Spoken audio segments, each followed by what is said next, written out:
আমৰিখোৱাত বিষ দি হত্যা শ শ কপৌ চৰাই। প্ৰকৃতিপ্ৰেমী সংগঠন নেচাৰ্ছ বেকনৰ গৰিহণা। সম্প্ৰতি থলুৱা প্ৰজাতিৰ চৰাই চিৰিকটি হ্ৰাস পাই অহাৰ সময়তে সৰ্থেবাৰীৰ আমৰিখোৱাত বিষ দি শ শ কপৌ চৰাই হত্যা কৰাৰ ঘটনাই অঞ্চলটোত তীব্ৰ প্ৰতিক্ৰিয়াৰ সৃষ্টি কৰিছে। পথাৰত শ শ কপৌ চৰাই পৰি থকা দৃশ্য দেখি আশ্চৰ্যচকিত হৈ পৰে স্থানীয় ৰাইজ।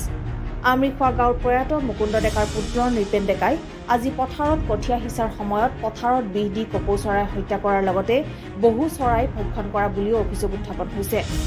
নৃপেন ডেকাৰ এনে কুকৰ্মৰ ফলত আমৰিখোৱাৰ পথাৰত যেনি তেনি পৰি ৰৈছে কপৌ চৰাইৰ নিথৰ দেহ। গাঁৱৰ ৰাইজে এই কাণ্ড দেখি হতভম্ব হৈ পৰে।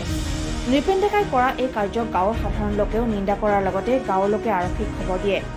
ইপিনে অসমৰ প্ৰকৃতিপ্ৰেমী সংগঠন নেচাৰ্ছ বেকন বৰক্ষেত্ৰীৰ সমন্বয়ক কল্প তালুকদাৰে উদ্বেগ প্ৰকাশ কৰে আৰু অভিযুক্ত নৃপেন ডেকাক উপযুক্ত শাস্তি প্ৰদান কৰিবলৈ দাবী উত্থাপন কৰে। গাঁৱত নৃপেন ডেকা মুকুন্দ ডেকাৰ পুত্ৰ নৃপেন ডেকাই কৃষি পথাৰত বিষ প্ৰদান কৰি 220জনী কপৌ চৰাই মৃত্যু হৈছে। তাৰ বাবে আমি নেচাৰ্ছ বেকনৰ পৰা গৰিহণা দিছোঁ। অতি নিন্দনীয় এটা কাম, যিটো কাম তেখেতে কৰিলে এটা ঐতিহ্যমণ্ডিত গাঁও আমৰিখোৱাৰ কাৰণে আজি এটা অতি লজ্জাজনক কথা। আজি আমাৰ এনেকুৱা সময়ত য'ত চৰাই বিলুপ্ত হৈ যাব এনেকুৱা চৰাই হত্যা কৰাত আমি এটি দুখ প্ৰকাশ কৰিছোঁ আৰু ইতিমধ্যে সেই চৰাইসমূহ আমি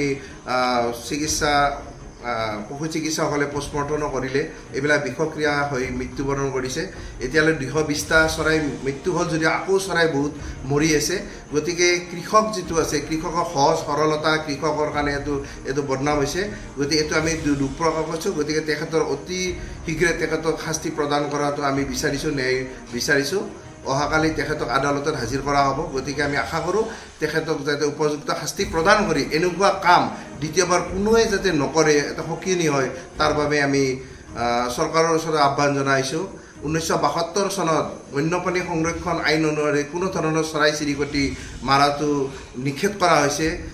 নেচাৰ্ছ বেকনৰ বৰ্তমান নেচাৰ্ছ বেকনে স্থানীয় চৰাই আৰু যিবিলাক কণী বা সংগ্ৰহ কৰাৰ কাৰণে এটা শদিয়াৰ পৰা ধুবুলীলৈ এটা জাগ্ৰত এটা সচেতনতাৰ সৃষ্টি কৰাৰ কাৰণে তেওঁলোকে ব্যৱস্থা কৰিছে।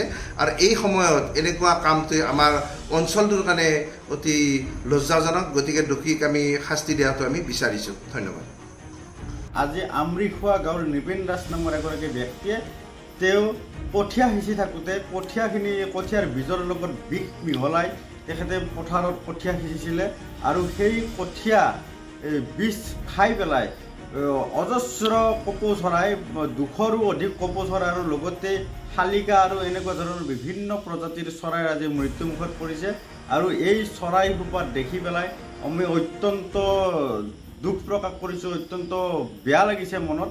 তথাপিও এই ব্যক্তিজনৰ বিৰুদ্ধে মই সৰ্থেবাৰী আৰক্ষী থানাত এখন এজাহাৰ দাখিল কৰিছোঁ আৰু প্ৰশাসনক লগতে আহ্বান জনাইছোঁ, চৰকাৰক আহ্বান জনাইছোঁ, এনেকুৱা ধৰণৰ কাৰ্যকলাপ যাতে কোনো ব্যক্তিয়ে কৰিবলৈ সাহস নকৰে, এনেকুৱা ধৰণৰ এটা যাতে দৃষ্টান্তমূলক শাস্তি প্ৰদান কৰে, এয়াই মই চৰকাৰ তথা প্ৰশাসনলৈ আহ্বান জনাইছোঁ।